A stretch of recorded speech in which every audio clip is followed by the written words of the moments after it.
there, nice to have you with us. It's a Tuesday, that means it's legal matters. And as usual, our resident legal eagle is Advocate Lance Brogden. Lancey, nice to see you again. Good afternoon, Jim. Good to see you, mate. Yes, good, good. I got a very interesting thing in the Post this last week. Oh, Post arrived. Post arrived, yes. It's this particular account says it was due on the 28th of the 8th, and I got it this last week. So the post did arrive, but yes, a little bit late. From two of them actually, from Sanral, e-tolls. Picture of my car, which I can look at and positively identify as my vehicle. Indeed, I will confirm that. Yes, and a picture of my partner Corin's car, which I can positively identify is her car as well. I can't confirm that, but I will accept that as real. Good answer. With the news that I owe Sanral 15,946 rand and 45 cents between the two cars on e-tolls. Where do we now stand on e-tolls? Well, I think this is an important one, and I ask you all to share what we're going to discuss here today. So, by now, one would have expected that the powers that be would have scrapped e-tolls and formally done it. It is just limping and limping on. After the fantastic work done by OUTA, Wayne Duvernay and his team, organisation Undoing Tax Abuse, it drifted away. The question is, why hasn't the chapter been closed? Well, I put it to you that still 20% of people are still paying their e-tolls. And because they're paying, I can see the government coffers receiving money. And perhaps that's the reason why it's lingering on. Right? So as long as some people pay, it's some more than nothing. Those people would, I imagine, be people who are forced to have e-toll registrations on them, like the discs, yeah. The discs, yeah. like both of our cars have got them because yeah. we got them second hand, and they had them on, which is obviously where they're picking this up from. By the way, the ID number on them is all wrong as well. Welcome to the world. Yeah, but things like car rental agencies and that. Yeah. But I think by law they've got to have. Yes. They've got to have them on. So must I pay my ongoing e-toll accounts? I'm formally telling you, no, don't pay, Jeremy, and the rest of you, don't pay them. You don't have to pay them. Even the fact that you have a disc that's attached to your vehicle, for me, is not a good enough reason to pay the e-toll. There's so much in the background and question marks about, don't. If you want to, go ahead. I'm not, it's not an instruction. If you're asking me, as counsel, I would say, don't pay it, whether you are getting on the back of the tags in the car, or whether you're getting just in the post saying your car went through, and don't. But the rumor has it, Lance, that if I don't pay my e-tolls, when it comes to renew my car license or my driver's license, there's a chance that they won't renew the car license. So this threat's been around a couple of years now. Okay. It's been thrown out there. It's just a threat. It's just bullying. If you think about it, if that was the case. Well, first, driver's license got nothing to do with your driver's license. We've had that chat before. Your driver's license is always valid, even if the card is. But if your car disc license, absolute nonsense.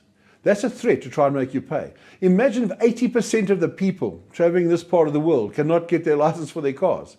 There's another whole cost implication there. So it's nonsense. It's just a threat. Okay. So basically what you're saying is what I'll do with this, what I've done with any previous ones. And it's a bit hard for toilet paper, Jim. No, but they're damn good as firelighters. Oh, well, that's fair enough. Next Brian. Cool bananas. Right. Let's move on for e-tolls now. Move on to traffic fines. What if I don't pay a traffic fine? What's the procedure there? Right. Well, there are two types of traffic fines as you've all been exposed to over time. So the one is a Section 56 traffic fine, is where a traffic officer stops you next to the road, says you were speeding or another infringement through a traffic light, gives you a fine there and then, and that fine has a court date on it.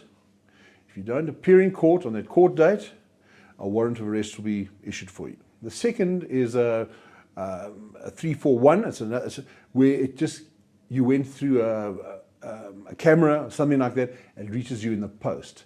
That does not have a court date on it, and you have 30 days to go back and defend the matter. You might want to touch on that just now, how to go about it.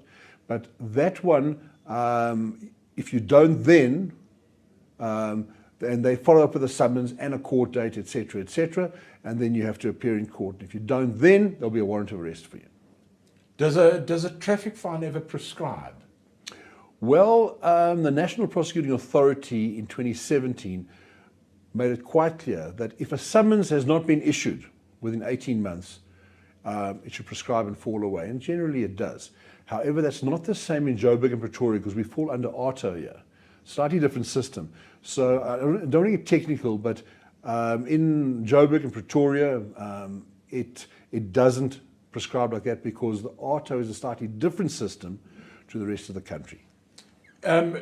If let's say I get a fine, I don't pay my fine, and the summons is issued, all the rest, I don't pitch in court, can I be arrested? Can I go to prison? Okay. In terms of the acts and legislation, yes, you can. But what will eventually happen, there'll be a warrant for your arrest. At some point, you'd have to appear. And what's more than likely to happen is you'll get a suspended sentence. But guys, don't get there. We'll touch on now ways of approaching these things. Please don't get to the point where you get arrested and you get dragged in and you go through the process. But theoretically, yes, you can go to jail. Okay, but then how long do I get to actually pay my traffic fine? Okay, there are a couple of parts to that. The 341, which you get in the post, if you don't get to them within 30 days, or you don't put in an appeal, you don't argue it, the process will follow, as I mentioned earlier, with the summons, etc. A normal fine, 30 days. If not, there'll be a warrant of arrest for you, and the process will follow. Do you know these spot fines that you can do I have to pay a traffic fine, a spot fine there? Next to the roads, Yeah. a traffic officer stops you. Jeremy, a traffic officer is doing that, it's illegal, you know? Okay. And also, I'm not for me to tell anybody what to do, but be careful of making an offer to pay the police benevolent fund or something like that. Bottom line is, guys, is a traffic officer can't stop and take cash. The only time you spot fine is if it is set up in a roadblock with a full facility that takes that and you get a receipt, etc. No, they can't say, if you pay a spot fine of 200 Rand now, this is over and done with. It's illegal for them to do that to you. Okay. Now, you've raised it in a few places already. How do I challenge a traffic fine? Right, so don't linger. If you get it and you question it, for example, now, that's not my car. It's my car, but not my registration. And all these things happen every day. You write to that traffic division from which it comes straight away with as much proof as possible. You record it, and don't only write to them, because the Act says you can send a fax net. Go and deliver it there, or get somebody to deliver it with an affidavit saying this is the real facts. Generally, the prosecutor then has a decision to look at it, or must look at it, and come back with a couple of options. One, appear, we're going to nail you, or correct, wrong person, wrong place, wrong vehicle, false number plates. Yeah, the car was stolen. It's a month later. It's definitely not you. Or they might say, you know what, we'll give you a diminished fine because of the extenuating circumstances. That's what they usually do. So don't hesitate, because they want money in. It goes into the government coffers. The country needs money. But you must follow that procedure. But there's one I want to share with you. And in a section 341, now the one that comes in the post, without already having it doesn't have a court date on it. If within 30 days they don't issue a summons, it prescribes. Okay? And please tell your attorney who represents you, or yourself if you appear, that argument is very firm. Not when you get it, but if the date on it is the summons is more than 30 days after the infringement was allegedly took place. After 30 days, it prescribes. And that's your argument in court. And by the way, I think most prosecutors know it. If it comes 3-4 months later, put it there and say this is 30 days after it in terms of section 341, it's no longer valid. That's just it's not a trick, it's just a fact. Please use it. Thank you, Lance. Thank you for. Thank you, Jim. You can come around to my place for a braai. We'll watch the All Blacks this weekend. I'm there like Fred Bear. Thanks, everyone. Please share this. It's stuff you do need to know and you need to share. Thank you. Good one. We'll catch you next week. Of course, Jeremy. Cheers, mate. Cheers, everybody. Nice to have you with us. Bye-bye.